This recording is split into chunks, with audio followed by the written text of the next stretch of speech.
Today, I would like to focus on the note-taking techniques, especially notes taken by Jan Brożek, who is a 17th century scholar, and his notebooks. But firstly, of course, I will shortly introduce this figure. In the second part, I would like to move to the notebook structure and how can we approach such materials, how can we examine them for the perspective of the book history and materiality of the source. And in the end, I will present the most frequent topics of the notebook and demonstrate how the intellectual atmosphere of Padua University, where Brożek studied at that time, was reflected in his notes. Probably, as you know, recently we can notice an increased interest in the study of note-taking techniques and its fruits like notebooks, sammelbands, commonplace books, composite volumes, etc.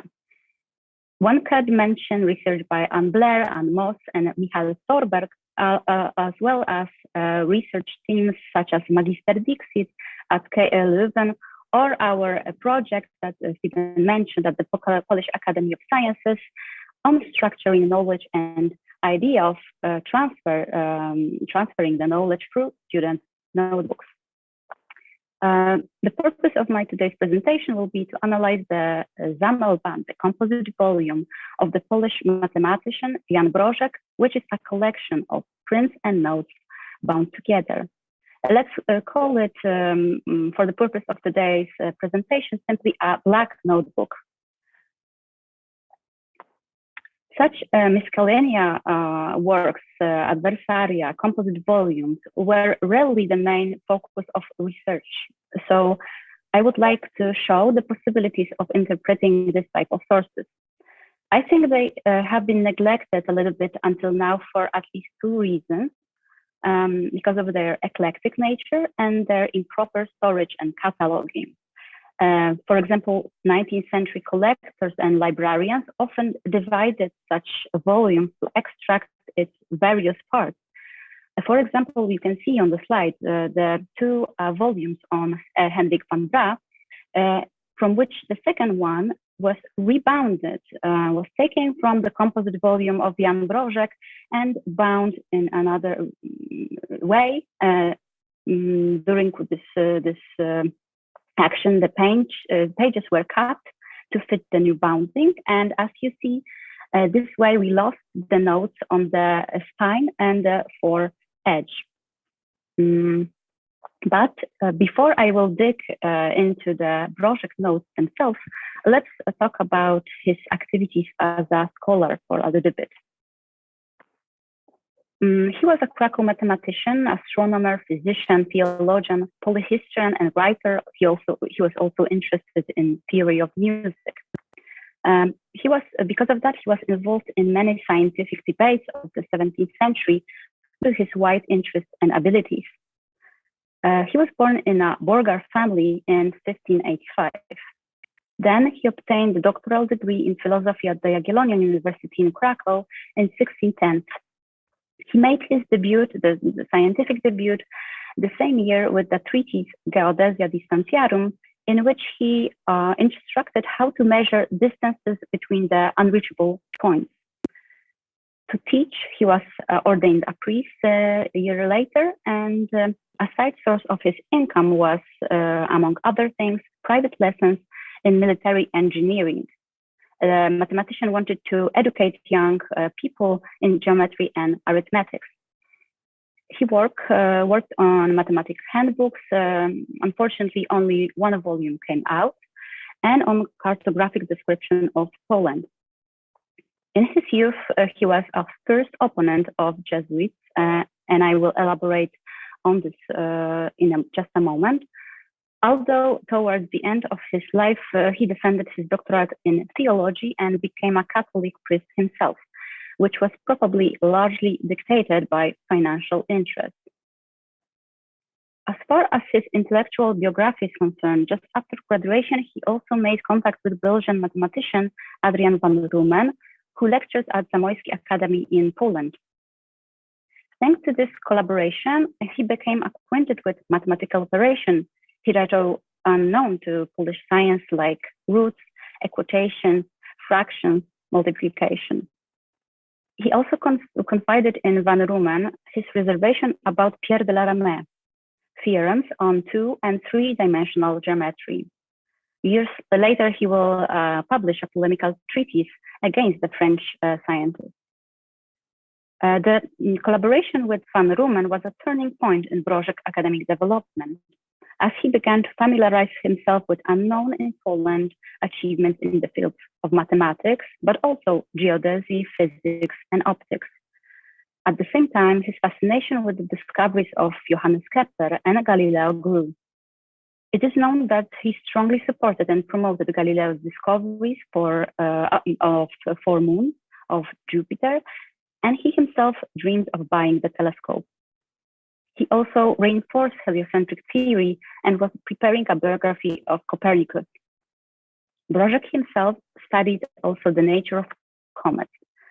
In 1618, he observed 3 giant comets, which caused a great fear among scientists. The result of the observation remained in manuscript, but the mathematician published his more general conclusion in 1619. Despite his support for the heliocentric theory, he had to lecture on outdated theories such as Ptolemaic system according to the university curriculum. However, he did not always stand for new theories. We must admit that. His scientist mistakes include defending, for example, Aristotle's horror vacui in a discussion with Valeriano Magni, who conducted an experiment at the royal court of Władysław I, King of Poland. This experiment took place in July 1647, and Valeriano Magni proved the existence of vacuum. It was the similar experiment that Evangelista Torricelli did at the same time. It must be underlined that Brożek did not give up his faith in astrology also. He was the official astrologer of the Jagiellonian University and taught astrology since 1614. Finally, we can move to this Paduan period of studies. He decided to study in Padua in 1620 when he was already a distinguished professor of mathematics in Krakow and was 35 years old. He was also an author of several publications in the field I mentioned just a while ago. After 3 years, he received his doctoral degree in medicine and stayed 1 more year in Italy till 1624. Let's move now to his notes from this Italian period.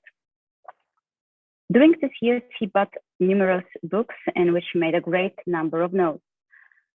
All the time, he also kept separate notebooks that proved useful not only for the reconstruction of all his fields of interest, but also events during his studies in Padua, like daily events. What is important in 1639, that is almost 20 years later, Brożek officially signed a document about depositing his manuscripts and books at the Jagiellonian University Library. So we can assume that he wanted to pass his books and notes as well. His collection included textbooks, treatises on such various topics as architecture, astrology, astronomy, history, mathematics, medicine, music, theology, etc. In sum, his private library consisted of about 2,000 volumes, often covered with notes. I based the reconstruction of the period of his Paduan studies primarily on the black notebook, but I also checked the notes on the margins of the books he purchased in Italy, bought in Italy. For now, I was able to track about 60 books dedicated to medicine he bought during his lifetime, and 28 of which were marked by Brożek as bought in Padua or Venice. You can see the provenance marks on the title pages with information about their acquisition, like for example, about year when they were bought. When it comes to the black notebook, his main repository of thought during the studies. From the very beginning, it posed challenges to the interpreter due to its complexity and different materials interwoven in it, both printed books and folios with handwritten notes. The identification of the origins of the notebooks to the Paduan period is made possible thanks in part to the watermark identification. It is a crossbow topped by a club symbol, a motif very popular in central Italy, Ferrara and Bologna, especially in the two last decades of the 16th century. This proves that Brożek bought paper in Italy. The same watermark can also be found in the sew-in pages of the other Zamalbans and books bought in Padua. But before we will open the black notebook, let's have a look at its cover, which tells us about the Brożek's approach towards this volume, as I think. On the front cover, you can see stamped characteristic device with a motto, which we can translate: the port, intellect judges the truth, touches to a point, the vulgar eye will hear proof, blind and most distrustful. End of quote. The motto is accompanied by a circle reposing on a horizontal line. Probably some of you already recognize this pattern because Stephen gave a great lecture on this topic last year during one of the seminars. The diagram itself was borrowed from the Monas Hieroglyphica by John Dee. Brożek was interested in these life and works and wrote down in one of his books that the English alchemist had visited Krakow in 1584 and between 1584 and 5, and donated then a copy of Boetius de Consolatione signed by him to the library. According to the motto, meaning the human intellect is a point of contact between the infinite, symbolized by the circle, and the finite, symbolized by the limited straight line. The inscription further adds that the untrained reader will not understand the book because, as Dee explains at the beginning, it is written in hieroglyphs and includes information that can revolutionize, according to the astronomy, alchemy, mathematics, linguistics, mechanics, music, optics, and magic. Almost all these disciples also appear in Brożek's composite volume. Moreover, the same motto was inscribed by Brożek at least onto two other Zamalbans from his collection. The first one you can see now on the upper right of the slide, and it contains the Jesuit prints from the period of the controversy between Jagiellonian University in Krakow and the Society of Jesus. And the second Zamalband contains mathematical works by Willebord Snell and one work by Mahometo Begdadino, edited by John Dee, which was an Arabic treatise based on Euclid's work. Unfortunately, I don't have the picture of this one, but you have to believe me on that. Brożek's use of this symbol as a personal ex libris can be interpreted as an example of broader phenomenon popular in humanistic circles. Initially, Italian impresa and French devise belonged strictly to the noble state, but in the Renaissance, on the wave of growing interest in emblematics, they became an opportunity for humanists and academics to build their own image and make some statements. Brożek's use of the device as a super ex libris for sure two things. Firstly, that the notebook was designed for long-term use and Brożek desired to preserve it, obviously. And secondly, that following this approach to Monas, he attached great importance to this notebook, probably as a repository of ideas and concepts that he had the opportunity to explore during his very fruitful years in Padua.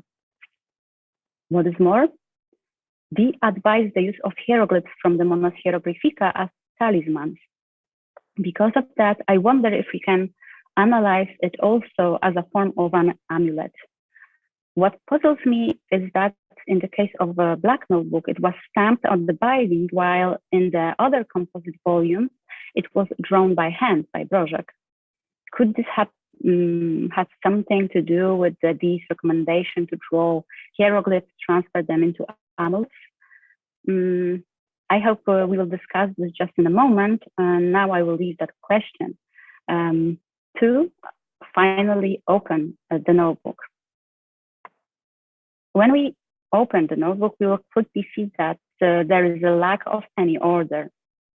152 pages are fully covered with different notes of various kinds, and it stands for only almost 18% of the whole Sammelband.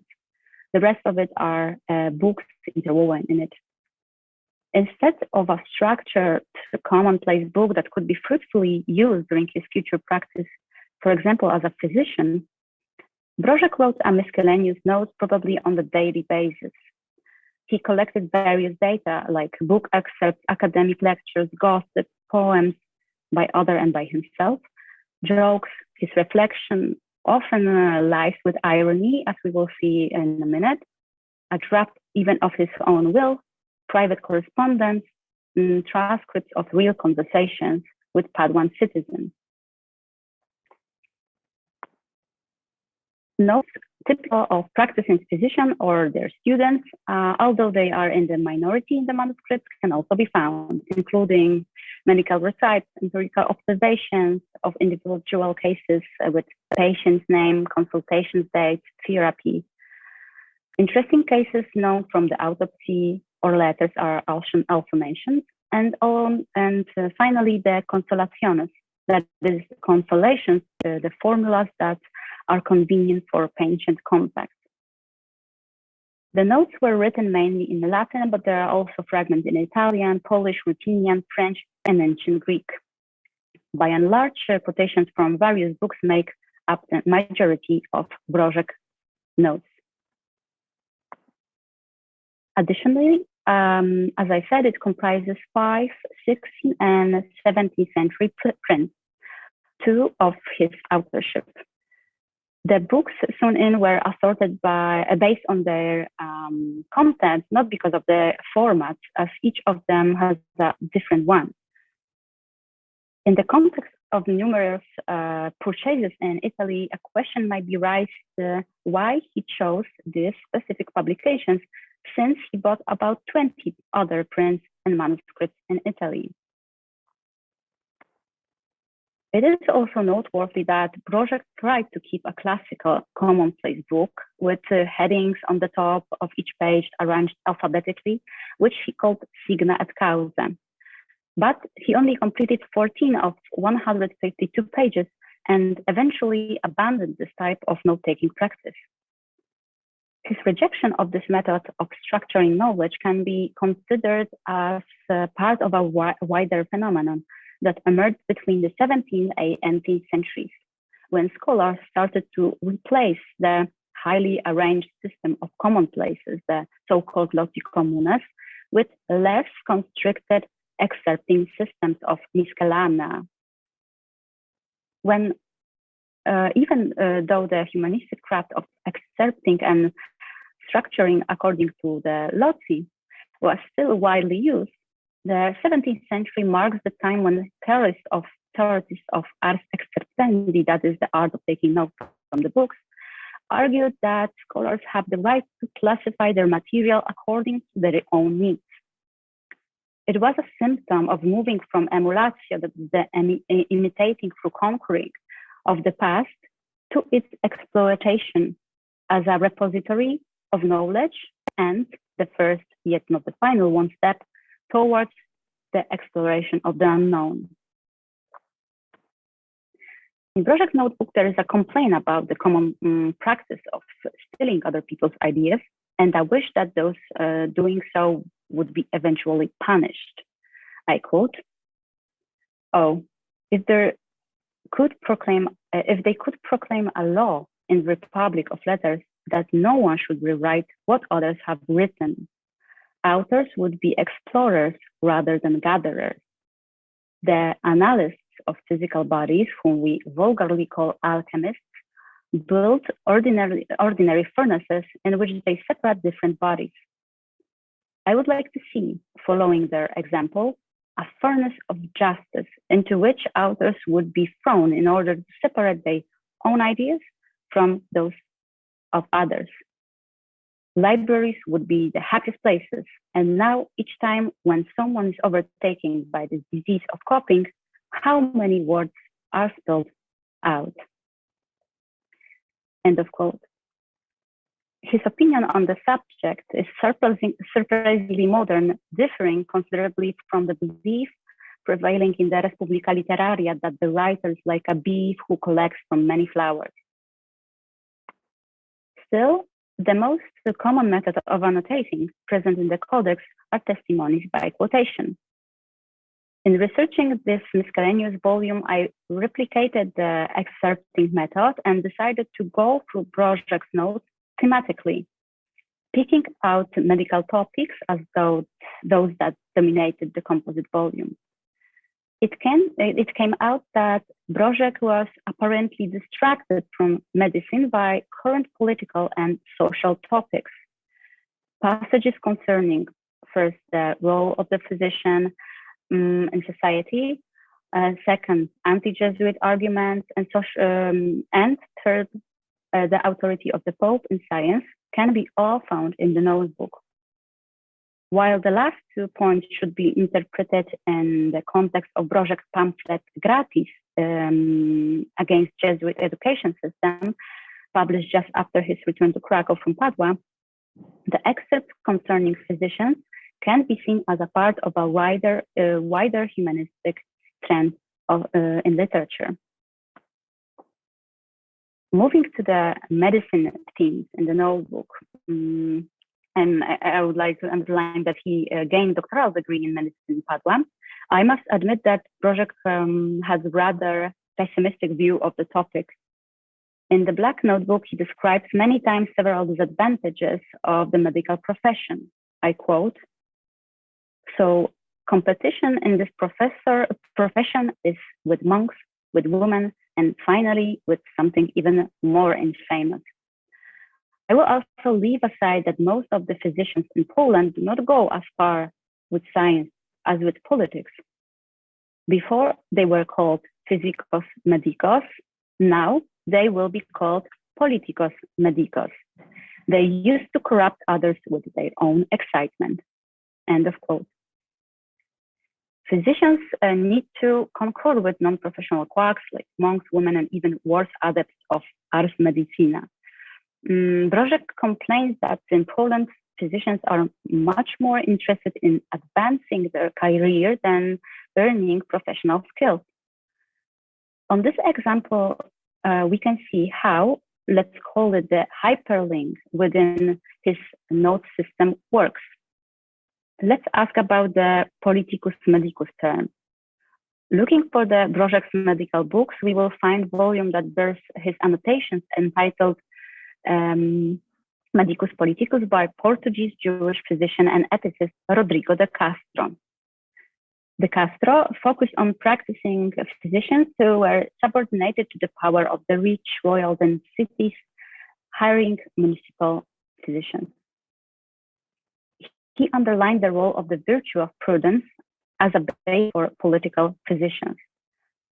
Thanks to Brożek's handwritten provenance note on the title page, we know that he bought the book just before departing for Italy in 1619, probably in preparation for his future studies. And now we are able to compare it with the notebook. In this context, it is worth noting Brożek's fascination with the works of the Scottish satirist and Neo-Latin poet John Berkeley, especially his Euphormionis Lusini Satyricon et Argenis. In the notebook, there are 10 unordered excerpts from both these volumes. One of the quotes deals with a difficult malady of Polyarchus, one of the characters, that is the malaria. After the still ineffective treatment of his physician Galenoro, Polyarchus decided that the Bacchus will be his physician and changed the prescribed medications to wine. Needless to say, according to the picaresque logic, this very method proved effective. Brożek continued then his humorous concept by a false etymology of remedy called medicamento divino, and he, as you can see on the slide, asked to see this ambiguity if we just separate divino and not think about it as a divine cure, but cure made divino from wine. Apparently, he had a good time reading Barclay's work, and he was interested in mocking the physicians as well. The longest excerpt in Brożek's notebook, more than 3 whole pages long, comes from Barclay's Euphormionis Satyricon, where the narrator accuses physicians of being part of a mysterious sect. I quote, "It is a powerful sect of physicians that now dominates most widely. Nobles, the civil servants, and even the flocks of the learned have accepted the doctrines of the physicians. Their opinions run something like this. Either the divinity is simply a scarecrow, or if it is anything, religious observances are to be treated like clothing. Instructed by these precepts, they lightly sin against human life, testing very imaginable wood and metal in even ever new experiments, taking into account neither the dangers for a man nor the wrath of God." End of quote. Such opinions on physicians were widely spread at that time. Erasmus criticized the lack of education among physicians. Juan Luis Vives, who shared his opinion, believed that physicians are uneducated and not familiar with reliable medicine and conduct experiments in a hurry, and they are more mainly interested in profit. Finally, Cornelis Agrippa named medicine simply the art of killing. Other excerpts of interest of Brożek are very similar to these ones. While the attack on physicians can be identified as a locus communis in the humanistic literature, Brożek's notebook is, to my knowledge, a unique case of such passionate reception of anti-medical topics by an actual student of medicine. Original comments by Brożek, as well as excerpts written down by him, testify to the weak position of physicians on the medical market, a condition of which, obviously, students were acutely aware during their studies. At this point, it is also possible to trace to what extent Brożek was, as a reader, sensitive to many aspects of the books he studied, and how, for example, while reading about the medicine, he also noticed anti-papal and anti-Jesuit themes. Apart from the fact that John Berkeley was known for his satirical wit, as exemplified by his criticism of physicians quoted above, he was also recognized as an anti-papal and anti-Jesuit polemist. In his picaresque novel, Euphormionis Satyricon, large parts were dedicated to a critique of a Jesuit educational system. In the second part of this work, the protagonist, Euphormio, decides to become a famous man of letters and entrusts his education to the Attignians, that is, the Jesuits. Under the charms of Jesuit teachers, he enters the order and starts its novitiate in Italy, then reaches Venice and learns about the major political disputes between the state and the Pope. The Jagiellonian Library stores Brożek preserved Samuel Band with Barclay's works. In it, he noted, among other things, that the word Attigni stands for the Jesuits, as you can see on the slide. It is no coincidence that the first Polish translation of Barclay's works, the Parenesis, was supplemented by Brożek Epigramma, just after the prefatory matter. What is more, Barclay's father, William Barclay, famously wrote against the power of the papacy in his work, De Potestate Papae, printed in 1609. and edited posthumously by his son.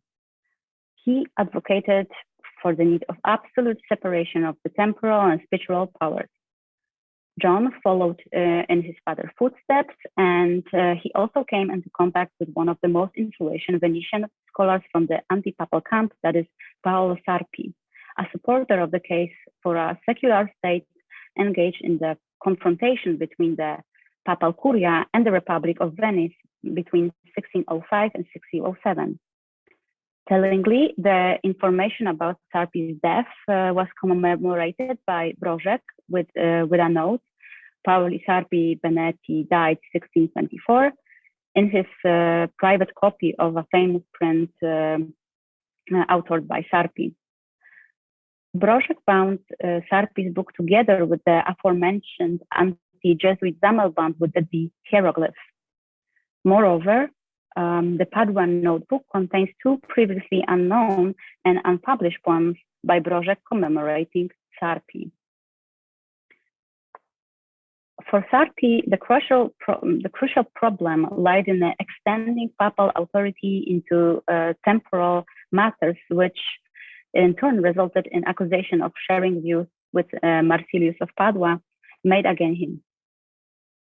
Sarpi argued that the Pope can be wrong, err, and even fall into heresy.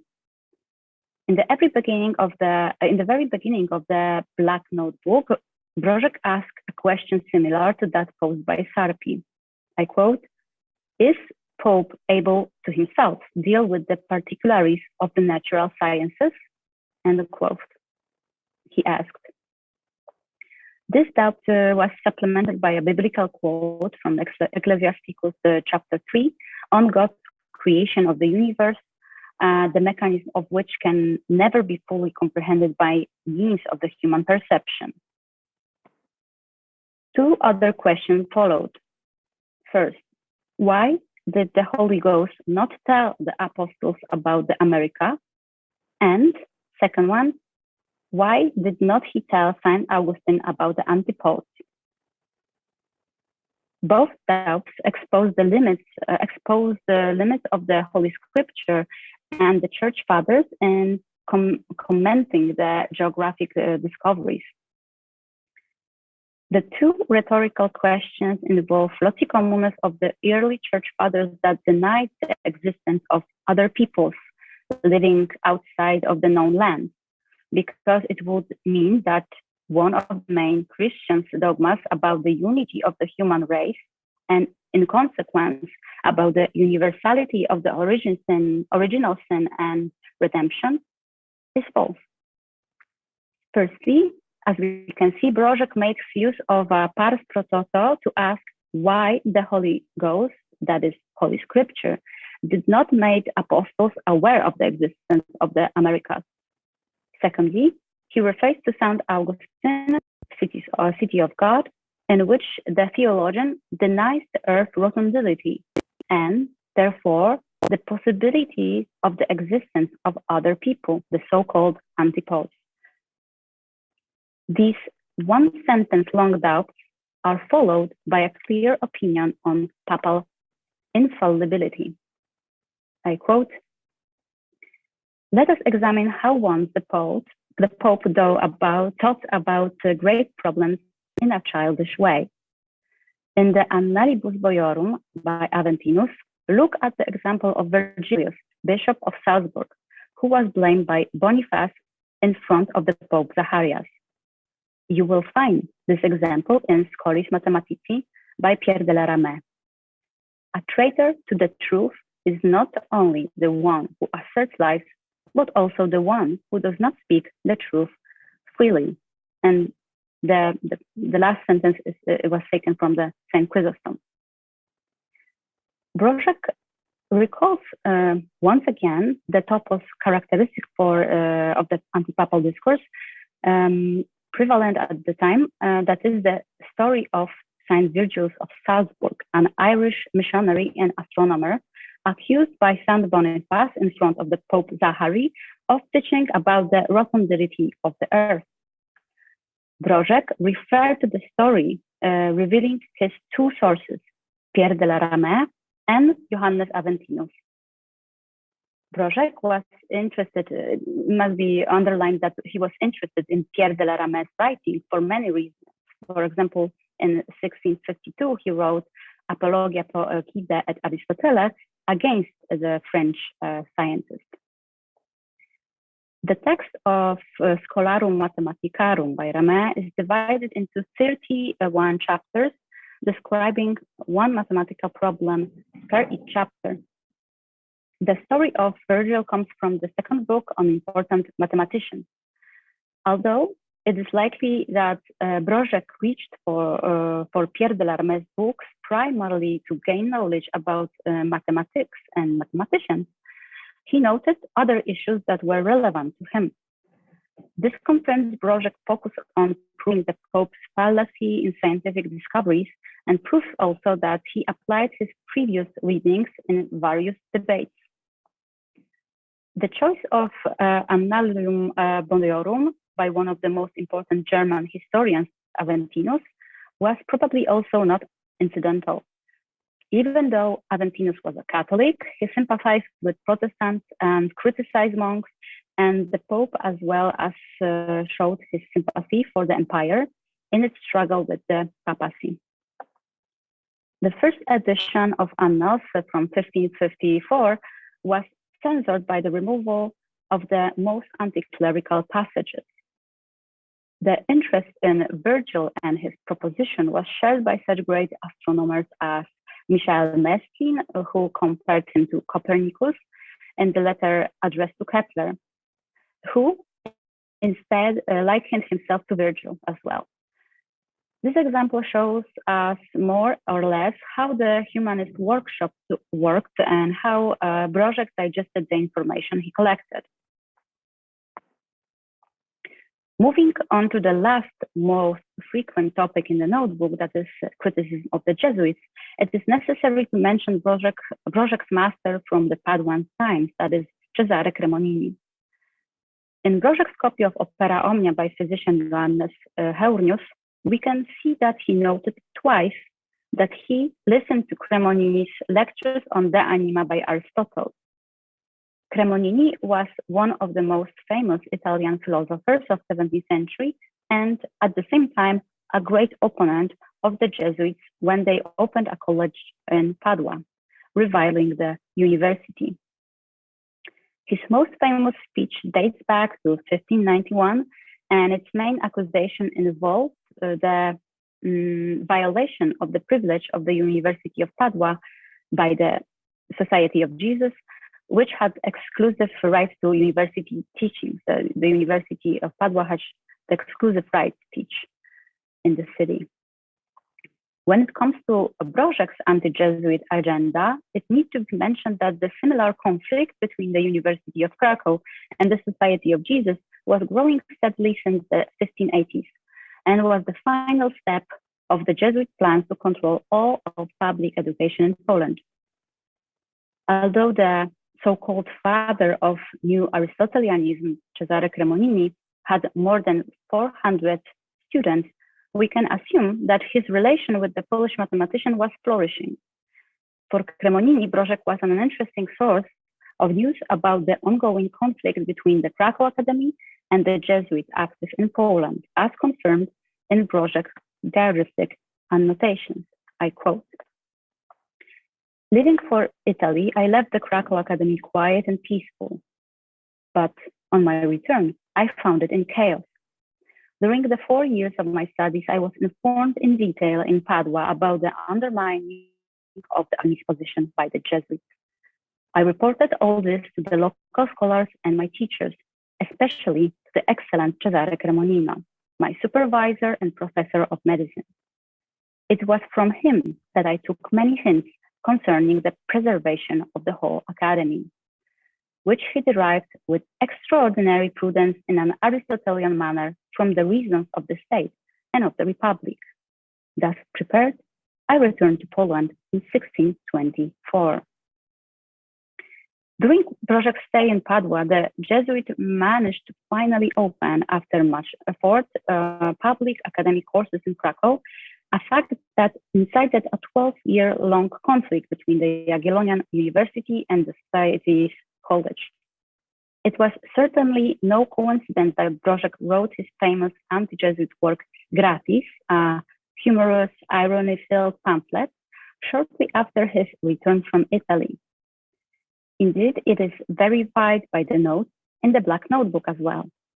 For example, under the date 1623, the year of the attack of the Society of Jesus in Krakow, Brożek wrote, Jesuits found their affairs on gossip as if they were strongest rock.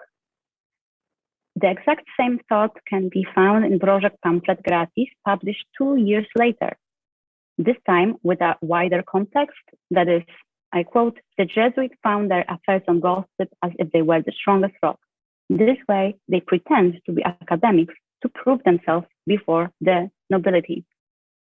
This correlation proves that not only the idea, but also drafts of Gratis began to emerge during Brożek's stay in Padua. Maybe I had to underline that Gratis is the ironic manner refers to the Jesuit teachings, which, according to the Brożek, are not free at all because they involve propaganda activities and struggle for young minds by Jesuits. The Black Notebook is filled with sarcastic comments against the Society of Jesus, of that kind that I just elaborated on a second ago. For example, as you can see on the slide, there is a criticism of the society's engagement in current politics. I quote, the wicked have told me fables, but not as thy law, Psalm 118. In this way, the Jesuits write more on politics than on the New Testament, end of quote. Moreover, the Jesuit casuistic arguments used in the trials and dispute were illustrated by a witty joke. I quote, for God's sake, when 3 Jesuits are approaching, do not let them into your house, so that they cannot say, here was our college, because the important rule is tres faciunt collegium. That 3 makes a collegium. The phrase wittily plays with the ambiguity of the word collegium, of course. While in the Roman law it referred to the permission to form association, it was of course also the name of given to Jesuit schools. Moreover, the Jesuit science for Brożek was a synonym of poorly proved expertise that lacks proper scientific apparatus. So he developed a habit of adding Jesuitique mark in the margins next to any sort of argumentation he did not appreciate. In Solutio Problematis, written by the Spanish Jesuit Alfonso Antonio de Sarraza, he sarcastically wrote on the title page that the author did not use argumentation proper for the study of geometry while speaking about squaring the circle. Moreover, and here is the ironic and somewhat malicious character of Brożek reveals to us, next to the name of the author and the information about his order affiliation, Society of Jesus, on the title page he wrote Zaraza, that is in Polish plague, next to the comment, the plague against logic, making a punning allusion to the phonetic similarity of the Polish word Zaraza and the Jesuit surname Sarasa. Knowing his attitude towards the Jesuits, I would like to go back to the problem of these hieroglyphs present in the Zammelband with anti-Jesuit prints and discussion between Jagiellonian University and the Society of Jesus. He donated it to the library as a gift in 1626. The controversies between the Jesuit and Brożek were very tense, and after the publication of Gratis, he became a persona non grata for the order. Although Gratis' work came out anonymously, the Jesuits found out who the author and printer were and led to the execution of the latter. University finally won, and Pope ordered the Jesuits to close their college in Krakow. I wonder just if he used the device as a talisman in his anti-Jesuit Sammelband that he gave to the university library as a gift. Because as you can see, he added a short description of the fight and motto that tells us destroying anathema, keeping the benediction. And also he ended with an exclamation, go away, profane. To sum up all this information, I would like to underline that the case of Brożek notes prove that analyzing students or scholars' composite volumes in search of notes other than those strictly pertaining to the course of study can fruit in tracing their extra scientific interests. Even from small sentences devoid of a broader context, it is possible to reconstruct certain guiding themes or worries that occupy the students' minds or scholars' minds. Brożek returned to Poland, prepared for discussions with Jesuits and with chests full of books bought in Italy. And on their example, one can trace what the laboratory of humanists interested in many disciples looked like. Much like in the case of Brożek's criticism of the physician profession, the anti-Jesuit interjections appear through the whole notebook, scattered around without any structure. My attempt was to show how even isolated notes can help us trace the cultural impact of particular intellectual circles and testify to the development of certain ideas that, in case of Brożek, found their realization in print and anti-Jesuit pamphlets, and shows how many different pieces of information caught his attention during medical studies in Padua. Thank you very much for your attention.